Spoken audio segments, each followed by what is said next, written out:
자, 이제 드디어 적중 필기 예상 문제 우리 전기 이론부터 한 문제씩 차근차근 풀어 나가 보도록 하겠습니다. 역시 기출 문제가 중요하죠. 기출 문제. 자, 중요하다는 거 아주 우리 자격증 시험의 가장 키포인트가 되는 거죠. 자, 기출 문제. 어떤 물질이 정상 상태보다 전자수가 많아져서 전기를 띠게 되는 현상을 뭐라고 하느냐?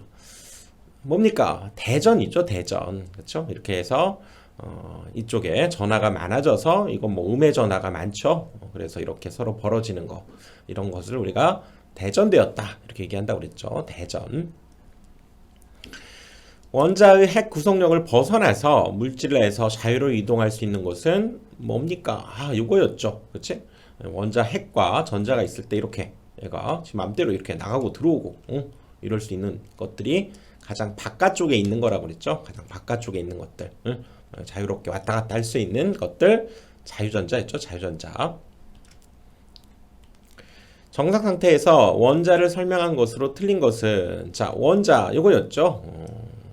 원자 핵에는 양성자와 중성자가 있고 전자가 돌고 있다고 그랬죠. 자, 양성자 전자의 극성은 같다. 말이 안 되지. 양성자는 플러스, 전자는 마이너스인데 일단 1번이 답이네요.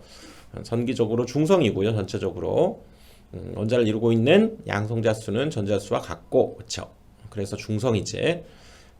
양성자 한 개가 지니는 전기량은 전자 한 개의 전기량과 같다. 맞죠? 그렇지? 1번이 옳지 않네. 자, 충전된 대전체를 대지에 연결하면 대전체는 어떻게 됩니까? 바로 우리가 대지에 이렇게 연결하면 방전이 돼 버리죠. 방전. 이것이 바로 접지의 원리죠. 우리가 전기 충전이 돼 있는 전기가 들어있는 이 대전체에 땅에 이렇게 연결을 하면 쭉 전류가 흘러버리죠. 방전이 돼버리지. 1번 있죠. 괄호 안에 알맞은 내용으로 옳은 것은 회로에 흐르는 전류의 크기는 저항에 무엇하고 가해진 전압은 무엇한다. 자, 전류의 크기가 일단은 주인공이네요. 전류의 크기는 저항에 어떻게 되고 이것은 뭡니까? 요거죠. ohm의 법칙. 그래서 V 우자 이렇게 쓰고요. V IR 이렇게 된다고 그랬죠. 그러니까 얘를 기준으로 얘를 알고 싶으면 수저로 샥 가리자고 그랬지. 가리고서 I는 그러면 얘를 이렇게 분수처럼 생각해서 R분의 V. 그래서 분모에 있으면 반비례, 분모에 있으면 반비례, 분자에 있으면 비례 이렇게 됐었죠. 그러니까 저항은 반비례하고 전류는 저항에 반비례하고 전압에는 비례한다. 그거죠. 그래서 답은 3번이 되겠네요. 3번. 자, 1암페어 아워죠. 아워. 1암페어로 1시간 동안 돌렸다. 그런 의미지. 그래서 이때의 전하량은 얼마냐 물었네요. 자, 먼저 1암페어는 어떻게 됩니까? 한번 볼까요? 자, 우리가 I는 T분의 Q였죠. 전하량을 그쵸? 시간에 따라서 이렇게 되기 때문에 결국 이것으로부터 우리가 1암페어라고 하는 것은 1쿨롱의 전하가 1초 동안 이동했을 때의 양을 우리가 1암페어 이렇게 했죠. 그러니까 역으로 1쿨롱은 1암페어 곱하기 1초였다는 거지. 그치? 1암페어 곱하기 1초. 근데 여기에서는 아워가 들어갔다고요. 그러면 아워를 초로 바꿔야 되겠네. 자, 1시간은 60분, 60분은 60초, 초로 바꾸면 3600초가 되는 거죠. 그렇지? 그래서 여기 1암페어가 1초일 때가 1쿨롱이면 3600초 동안 흘렀다는 얘기는 1쿨롱에다가 3600을 곱해야 되겠죠. 3600쿨롱이 답이 되겠지. 그렇죠? 자, Q 쿨롱의 전기량이 도체를 이동하면서 한 일을 1이죠. W라고 할 때 줄, 단위는 줄이고요. 전위차 V를 나타내는 관계식이고 굉장히 유명한 관계식이죠. 뭐였습니까? 바로 이렇게 우리가 전하를 흘려서 여기 1을 했을 때, 그렇죠? Q라고 하는 전하를 흘려서 1을 했을 때 그때의 이 전압에 해당되는 것은 바로 V는 Q분의 V였죠. Q를 움직여서 W라고 하는 1을 했을 때의 그때의 전압. V는 Q분의 W 그리고 W 1은 QV, W는 QV 요것도 기억을 하자고 그랬죠. 같은 식이지. 그렇죠? 얘는 전압 1, 전하량 이렇게 됐지. 그래서 1V는 1쿨롱의 전하가 이동하면서 1줄에 일을 했을 때 그때의 전압을 1V다 이렇게 얘기한다고 그랬죠. 그러니까 V는 Q분의 W 2번이 답이 되겠죠. 2번. 자, 다음 중 1V와 같은 값을 갖는 것은, 자, 우리 1V 뭐였습니까? V는 Q분의 W였죠. 자, Q는 전하량, 얘는 쿨롱이 단위죠. 쿨롱. 그리고 1이죠. 1. 얘는 줄이 단위이기 때문에 얘 단위는 뭡니까? 볼트죠. 볼트. 그래서 볼트는 줄 퍼 쿨롱 1번이 답이 돼요. 아, 여기에서 나온 공식이구나, 단위구나 라고 하는 걸 알 수가 있네요. 자, 3V의 기전력으로 300쿨롱 전기량이 이동할 때 몇 줄의 일을 하는가? 이것도 마찬가지죠. V는 Q분의 W, 그치? V는 Q분의 W. 여기에서 이제 W는 Q가 이쪽으로 곱해지면 되죠. 그래서 1, 얘가 전하, 전기량, 그리고 전압 이렇게 되니까요. 3V의 기전력, 얘가 3이 되고, 그 다음에 여기는 300이 되겠죠. 300쿨롱이니까 곱해주면 900줄이 답이 되겠네요. 900줄. 2오음과 3오음을 병렬로 접속해서 흐르는 전류는 직렬로 접속해서 흐를 때의 전류의 몇 배가 되겠는가? 자, 한번 생각을 해봅시다. 자, 2오음과 3오음을 이렇게 병렬로 접속해서 여기에 전류가 흐르고, 또 2오음과 3오음을 직렬로 접속했을 때 여기에 전류가 흐를 때 인가해준 전압은 동일하다고 그랬죠. 그러면 뭡니까? 결국은 여기에 흐르는 전류는 이 합성 저항에 우리가 반비례하게 되는 거죠. 합성 저항에 반비례하게 되는 거지. 그래서 자, 이때 합성 저항은 뭡니까? 직렬이니까 바로 얘는 5오음이 됐죠. 5오음이 되고, 얘는 병렬이니까 더한 것분의 곱한 거, 더한 것분의 곱한 거 이렇게 돼서 얘는 5분의 여기가 3이니까요. 5분의 6이 되는 거지. 5분의 6. 그래서 이것은 전류는 사실상 이거에 반비례하죠. 얘가 더 많은 전류를 흐르게 되고 얘는 더 적은 전류를 흐르게 됐죠. 그래서 자, 아무튼 전류를 구해보면 여기에 흐르는 전류는 V를 5로 나눠주면 되겠죠. I는 R분의 V니까. 그 다음에 여기에 흐르는 전류는 자, 이 전압 V를 얘로 나눠주면 되겠죠. 자, V를 5분의 6으로 나눠주니까 얘는 결국 뭐가 됩니까? 이거 올라갔죠. 얘는 6분의 5V가 되는 거죠. 그래서 이때 흐르는 전류는 이 녀석의 몇 배냐 그랬으니까 나눠주면 되죠. 6분의 5V가 전류였고요. 얘로 나눈다는 건 뭡니까? 곱하기 하고 역수를 취해주면 되죠. 그래서 V분의 5 이렇게 되니까 V는 이렇게 약분돼 버리고 남는 것은 6분의 25 이렇게 되겠네요. 이거 계산해 보니까 4.17이 나온다는 얘기지. 4.17 이렇게 풀어주는 것이 좋죠. 또 이렇게도 풀 수 있어. 해설대로. 자, 여기에서 병렬일 때, 자, 지우고 두 번째 방법으로도 생각을 해봅시다. 여기에서도 지금 2와 3이니까 이것을 더한 것분의 곱한 거 해서 1.25ohm이었고요. 그 다음에 여기 직렬일 때는 역시 2와 3을 더해서 5ohm이 되기 때문에 이렇게 되는데, 결국 이 전류는 이 저항에 반비례하기 때문에요. 그렇죠? 반대로. 그렇지? 여기 지금 병렬일 때의 전류를 지금 직렬일 때의 전류로 나누라, 이것은 반비례하기 때문에 지금 이 앞에 이렇게 붙어야 되는 거죠. 지금 병렬일 때의 전류를 직렬일 때의 전류로 지금 나눈 값을 구하라 그랬죠. 그러면 반대가 돼야 돼. 반비례하니까 직렬일 때의 저항이 이쪽으로 오고요. 병렬일 때 저항이 이쪽에 오게 되면서 1.2분의 5 해서 4.17 이렇게도 구할 수 있다는 거죠. 이것이 아마 조금 더 헷갈린 방법이어서 앞에 문제로, 앞에 풀이로 좀 해주는 게 좋겠죠. 자, 전기회로에서 전류를 10% 감소시키면 저항은 몇 배가 되겠는가? 이것은 전류가 감소되었을 때 저항이 몇 배냐 이렇게 받아들여야 되겠죠. 자, 한번 봅시다. 역시 I는 R분의 V에 의해서, 그렇죠? I는 R분의 V에 의해서 저항을 기준으로 하기 때문에요. 얘네 둘이 자리 바꿔주면 되죠. R은 I분의 V 이렇게 되는데 이때의 전류를 10% 감소시켰다. 그러면 어떻게 됐다는 겁니까? 이때의 전류를 10% 감소시켰다는 것은 0.9 I분의 V가 되었다 그 얘기죠. 10% 감소시켰다는 것은 90%만 남았다는 얘기고, 즉 0.9가 되는 거죠. 90%가 남았다는 것은 0.9라고 할 수 있기 때문에 이런 식을 새로운 저항을 우리가 R'이라고 한다면 이렇게 식을 세워볼 수가 있겠죠.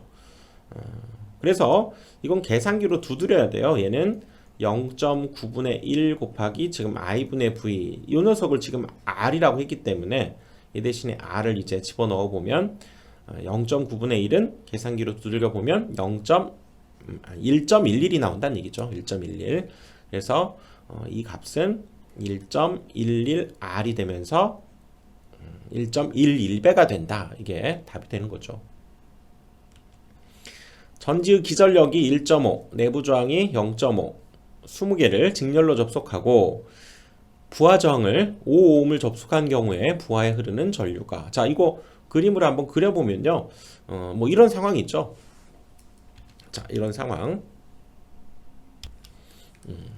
여기 보시면 지금 이렇게 기전력이 있고요, 내부 저항이 R인 이런 전지를 이렇게 N개를 우리가 쭉 연결하게 되고, 거기에 R을 이렇게 연결하게 되면요, 부하 저항을 결국에는 역시 N개가 직렬 연결이 되어 있기 때문에 기전력은 N배가 되고요, 또 내부 저항 R도 직렬 연결되어 있기 때문에 NR이 되는 거죠. 이렇게 해서 이렇게 단자 전압과 지금 기전력을 이렇게 계산해낼 수 있다는 얘기지. 그렇죠? 그래서 전지를 이렇게 N개를 연결했을 때는 그때 여기에 흐르는 전류는 요 녀석을 이 둘의 합한 저항으로 계산해야 되겠죠. 총 전압은 요거니까 N2를 얘 둘의 직렬 연결되어 있기 때문에 NR 플러스 R 이렇게 더한값으로 나눠준 것이 여기에 흐르는 전류가 됐죠. 그러니까 여기에서도 지금 1.5짜리 내부 저항 0.5를 20개를 연결했다는 것은, 자, 여기 이제 기전력을 합하면 어떻게 됩니까? 1.5 곱하기 20이 되고요. 내부 저항도 지금 0.5짜리가 20개 직렬이기 때문에 0.5 곱하기 20을 해야죠. 그렇게 하고 여기에 부하 저항을 5ohm, 5짜리를 이렇게 하나 달아놓은 거죠. 그럼 결국 여기에 흐르는 전류는 얘 곱한 것이 지금 30이죠. 30을 이 둘의 합을 계산해 주면 되겠죠. 이거 계산하면 얘가 15ohm이 되고요. 이거 5니까 둘이 직렬이기 때문에 더해서 15ohm으로 나눠주면 여기에 흐르는 전류 I를 구할 수 있게 되겠죠. 그래서 얘는 2A가 답이 된다 그 얘기지.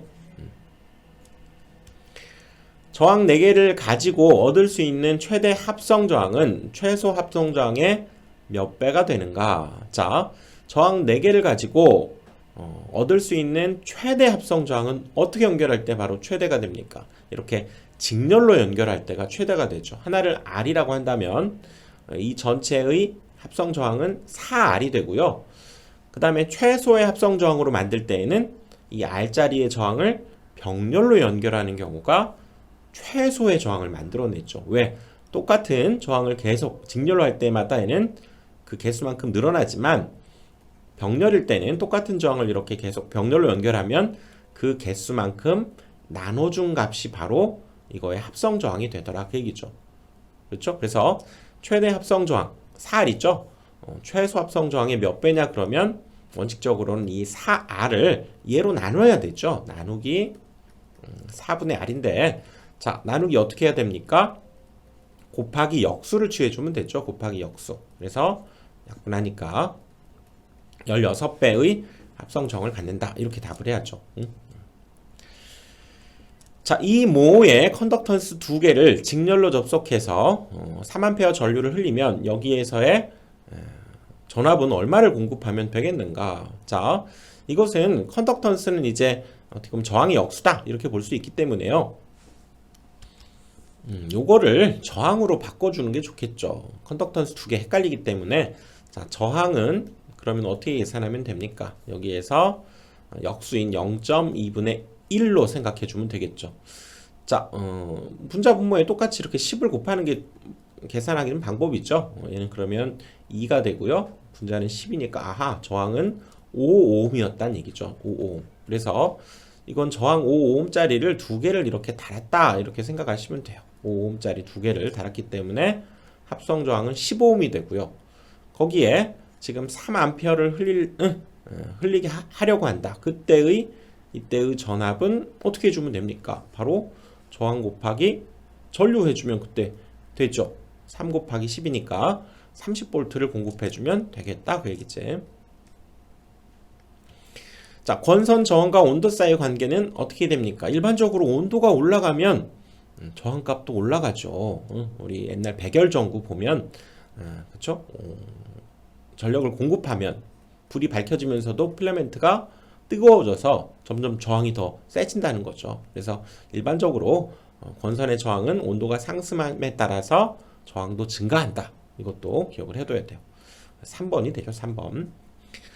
자, 도체의 전기 저항에 대한 것으로 옳은 것은 자, 전기 저항 이거였죠. 일반적으로 도체의 전기 저항은 바로 고유 저항의 단면적에는 반비례하고 길이에는 비례했었죠. 그래서 길이에는 비례하고 단면적에는 반비례한다. 3번이 답이 되는 거죠. 3번.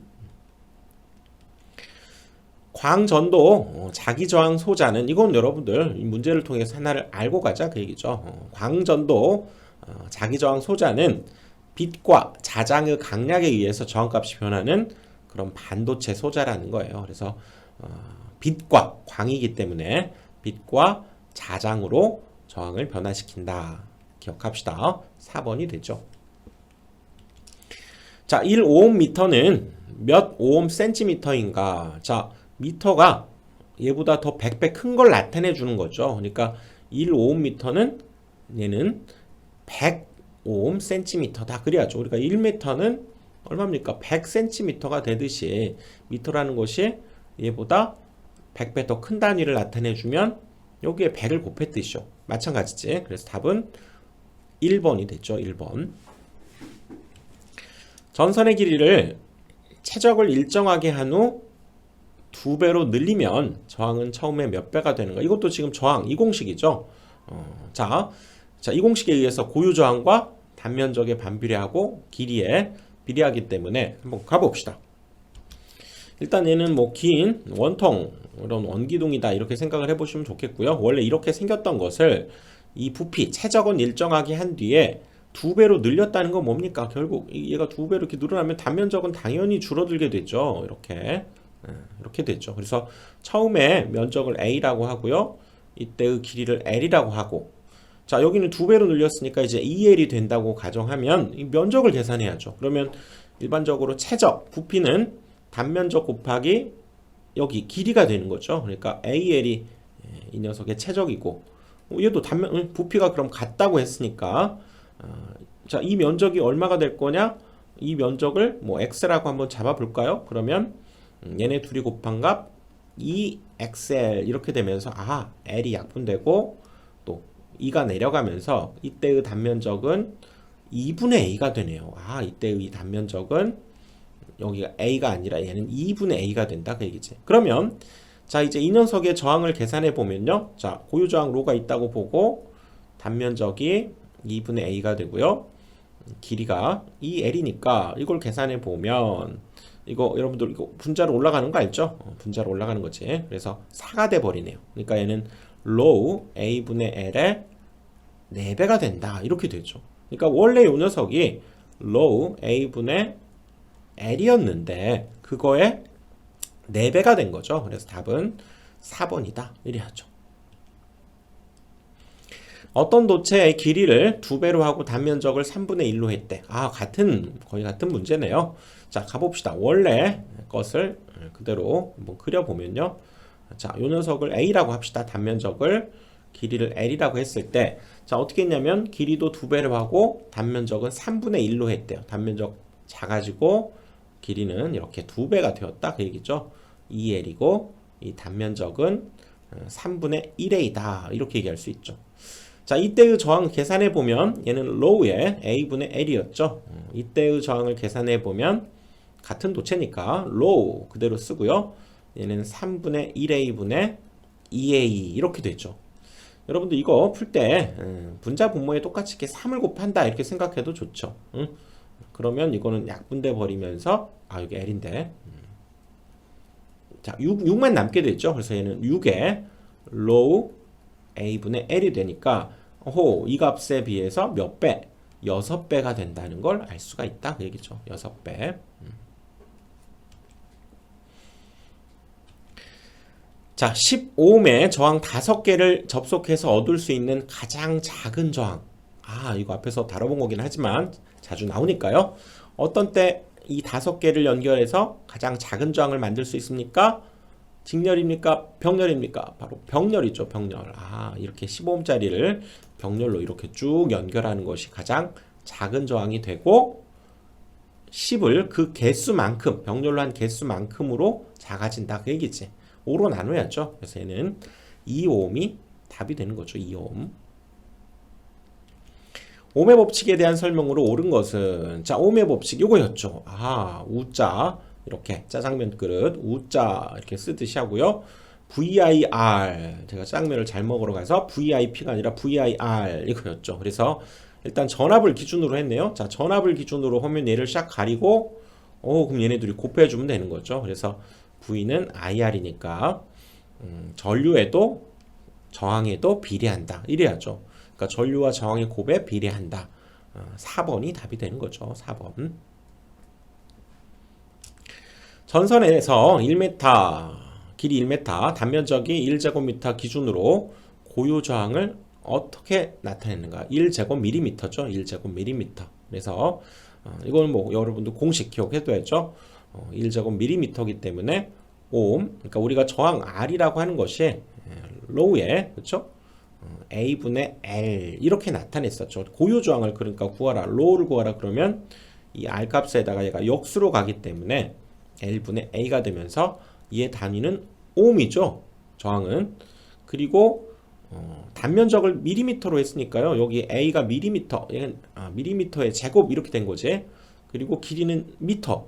이 기준으로 해야 된다 그 얘기죠. 이렇게 해도 생각해낼 수 있지. 답은 4번이 됐죠. 4번. 그래서 여기에서도 다시 한번 고유 저항은 어떤 물질 1제곱미터에서 원래는 길이 1m에서 갖는 저항값을 뜻하는데요. 실용적으로 이제 우리가 제곱밀리미터를 쓰기 때문에 연동선은 58분의 1, 경동선은 55분의 1, 특히 58분의 1 기억을 해봅시다. 답은 4번이었죠. 4번. 자, 1오음미터와 같은 것은 자, 여기에선 단위 공부하라는 얘기죠. 1오음미터와 같은 것은 사실상 지금 여기 보면 여기 뭐 마이크로도 있고요. 센치도 있고 그러네요. 마이크로는 10의 6 마이너스 6제곱이고요. 그렇죠? 센치는 얼마입니까? 10의 마이너스 제곱 이렇게 된다는 얘기죠. 그러니까 이건 말이 안 되죠. 둘이 같을 수가 없지. 얘가 10의 마이너스 8제곱이 되는데. 그리고 자, 요거 5옴미터하고 얘는 자, 미터는 몇 밀리미터입니까? 1000밀리미터예요. 1000밀리미터. 1000밀리미터. 이렇게 되기 때문에 제곱미터는 얘가 10의 세제곱이죠. 그러면 다 제곱을 해야 되니까 10의 6제곱 여기도 제곱밀리미터 이렇게 되기 때문에 답은 2번이 맞는 답이에요. 여기 미터를 그렇죠? 이거는 고유 저항의 단위고요. 어떻게 해서 나온 거냐면 자, 원래가 미터 제곱을 지금 미터로 나누었던 것이 지금 얘였어요. 이렇게 약분돼 가지고 이게 바로 5미터였는데 지금 요 녀석을 지금 얘로 쓰겠다 지금 그 얘기죠. 제곱미터를 요걸로 쓰니까 결국 얘는 여기가 미터가 되고요. 여기가 만약에 제곱밀리미터를 쓴다면 10의 6제곱이 와야 된다. 이 식이 만들어진다 그 얘기죠. 답이 2번이라는 거. 전류를 계속 흐르게 하려면 전압을 연속적으로 만들어주는데 어떤 힘이 필요하게 된다. 이 힘을 뭐라고 하는가? 바로 기전력이죠. 기전력. 이거 개념 강의에서 살펴봤던 그 다음에 만약에 비교, 자속을 계속 흐르게 하려는 힘은 뭡니까? 기자력이죠. 기자력. 어떤 전지에 5A 전류가 10분이 흘렀다. 이때 도체를 통과한 전기량은 얼마가 되는가? 그쵸? 우리가 1A가 1초, 1세크 동안 한 것이 1쿨롱이었다면 지금 여기는 5A가 되고요. 거기에 10분을 초로 바꿔야 되죠. 초. 그래서 1분은 60초니까 60 해보면 얘는 600초가 되는 거죠. 그래서 600 이렇게 곱하니까 이 둘은 30에다가 0 2개 곱해야죠. 3000 쿨롱이 되겠네요. 3000 쿨롱. 답은 4번이 되죠. 4번. 여기서 다시 나오는 이제 공식 이거죠. I는 T분의 Q. 1초 동안에 1쿨롱의 전하가 흘렀을 때를 우리가 1A다. 이렇게 얘기한다고 그랬죠. 자, 키리오픽을 맞게 설명한 것은 자, 1법칙은 전압입니까? 아니에요. 1법칙은 전류 법칙이에요. 전류가 더 중요해. 우리 전기에서는 전류를 우선해요. 전류가 더 중요해. 1법칙은 전류에 관한 법칙이다. 그렇죠? 자, 요거 기억하고요. 그쵸? 전류 법칙 이렇게 어떤 전류 만약에 10A가 이렇게 흘러갔을 때 반드시 여기로도 10A가 들어와야 된다 그 얘기죠. 그래서 이쪽으로 만약에 7A가 갔다면 이쪽으로는 얼마? 3A가 갈 것이다 이렇게 예측할 수 있는 법칙이었죠. 반드시 들어간 만큼 나오게 된다 그 얘기죠. 10A가 들어가게 되면 나오는 것도 10A가 꼭 나와야 된다 그 얘기지. 중첩의 원리를 이용해서 회로를 해석할 때 전류원과 전압원은 각각 어떻게 해야 되는가. 자, 이것은 조금 생각을 해야 되는 부분이죠. 자주 나오는 부분은 아닌데 자, 그래도 알아둬야죠. 중첩의 원리 이용할 때 이거는 외워둡시다. 전압원은 단락을 하고요. 전류원은 개방을 한다는 거. 압은 단락, 류는 개방. 전압원은 단락함으로써 우리가 등가회로를 중첩의 원리를 이용해서 구하는 방식이었죠. 전압원은 단락, 전류원은 개방. 기억합시다.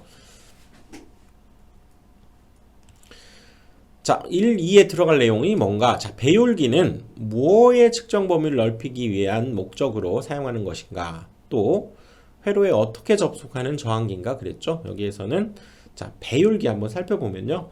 우리가 이렇게 여기 양단에 전압을 달려고 할 때 이 전압계보다 더 많은 전압이 걸릴 걸 예상할 때 그렇죠? 이 녀석 전압을 분배하기 위해서 다는 이 저항을 배율기라고 했고요. 이 전압계와 이렇게 직렬로 연결해야죠. 그렇지? 그래서 답은 일단 전압계고 직렬이 되는데 그렇죠? 근데 다시 한번 공식 기억해 보자면 그렇다면 만약에 내가 이 전압계보다 n배 확대된 그런 전압을 재고 싶다 할 때의 이 저항, 배율기의 저항은 공식 이거였죠. n배 확대하고 싶을 때는 n-1 곱하기 요 전압계의 내부 저항, 그쵸? RV, 내부 저항 이것이 공식이었죠. 뒤에 또 나오지만 그러면 분류기는 우리가 전류계, 그쵸? 확대 범위를 높이기 위한 거고 얘는 그때 달아주는 병렬로 다는 저항이 있죠. 참고로. 그리고 얘는 얼마만큼의 그 저항을 달아야 됩니까? 바로 n배 확대하려면 얘는 바로 n-1분의 그 전류계의 내부 저항에 얘는 n-1로 나눠준 값이었죠. 배율기는 곱한 값, 분류기는 나눈 값이었지. 다음 중 저저항 측정에 사용되는 브릿지는 자, 이것도 하나 여러분들 외우고 간다 이렇게 생각합시다. 그래서 여기에서는 저저항 측정은 켈빈 더블 브릿지를 쓴다라고 하는 거 요걸 기억하고요. 휘트스톤 브릿지는 중저항, 그다음에 고저항을 측정할 때는 매거를 쓴다는 거죠. 매거가 뭡니까? 절연 저항을 측정하는 기구죠. 절연 저항. 중저항은 휘트스톤 브릿지, 그다음에 저저항은 켈빈 더블 브릿지. 100V 300W의 전열선의 저항값이 어떻게 되겠는가? 자, 일단 우리 이 와트 전력 나왔으니까요. 많이 써먹게 되는 공식 I제곱 R 그다음에 R분의 V제곱 꼭 기억을 해야죠. 그래서 전류가 주어지면 I제곱 I제곱 R을 쓰고 전압이 주어지면 R분의 V제곱을 쓰자 그 얘기죠. 여기서는 지금 이거네요. 그치? 그래서 여기다 한번 넣어보면 지금 요식과 요식을 쓰면 되겠죠. P는 R분의 V제곱을 써보면 되겠네. 그러면 이거 요 둘에서 자리 바꿔줘도 등식은 성립하죠. 이렇게 되지. 이 식을 이용하면 자 여기는 300W고요. 여기가 100V니까 100의 제곱 얼마입니까? 만이 됐죠. 만. 그래서 얘 둘이 약분해 보이니까 3분의 100은 대략 얼마입니까? 33.333 이렇게 나오는 거죠. 답이 3번이 되겠네요. 3번. 그렇죠? 자, 이번 강의 여기까지 하고요. 자, 다음 강의에서 32번부터 이어나가 보도록 하겠습니다.